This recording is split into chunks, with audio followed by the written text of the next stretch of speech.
Sir ಈಗ ದೇವನಹಳ್ಳಿ ಭಾಗಕ್ಕೆ airport ಇಂದ ನೇರವಾಗಿ ಯಾವ ಬಸ್ಸಸ್ ಇಲ್ಲದೆ ಸಾಕಷ್ಟು ಎಂಪ್ಲಾಯ್ಸ್ ಬಸ್ಸಸ್ ಇದೆ. ಅಲ್ಲ ಸರ್, ದೇವನಹಳ್ಳಿ ಇಲ್ಲಿಂದ ಏರ್ಪೋರ್ಟ್ ಇಂದ ಇಲ್ಲ ಸರ್.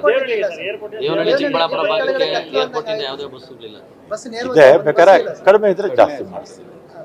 ನಮ್ಮಲ್ಲಿ BMTC ಬಸ್ಸುಗಳಿಗೆ ಏನು ಕೊರತೆ ಇಲ್ಲ. ಅಲ್ಲ, ಇಲ್ಲಿಂದ ನೇರವಾಗಿ ಇಲ್ಲ ಸರ್. ಇಲ್ಲಿಂದ ಹಾಕೊಂಡ್ಬಿಡಿ, ಹೇಳ್ತೀನಿ. ಇಲ್ಲೇ ಇದ್ದಾರೆ, ಇಲ್ಲೇ ಇನ್ಸ್ಟ್ರಕ್ಷನ್ಸ್ ಈಗಲೇ ಇನ್ಸ್ಟ್ರಕ್ಷನ್ಸ್ ಕೊಡ್ತೀವಿ.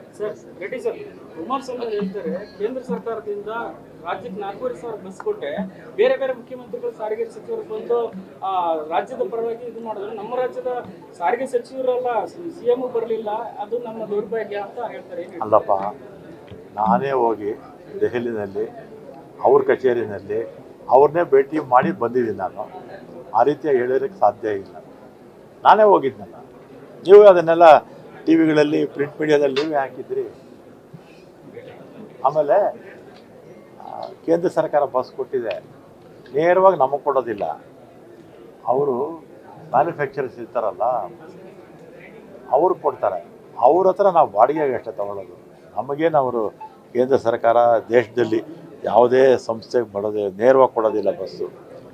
ಈಗ ಬೆಂಗಳೂರಲ್ಲಿ ಉದಾಹರಣೆ, ಇಲ್ಲಿ ಟಾಟಾದವ್ರದ್ದು ಒಂದಿದೆ, ಲೇಲ್ಯಾಂಡ್ ಅವ್ರದ್ದು 2 ಕಂಪ್ನಿ, ನೆಕ್ಸಸ್ ಒಂದು, ಹೋಮ್ 4 ಕಂಪ್ನಿಗಳಿದೆ.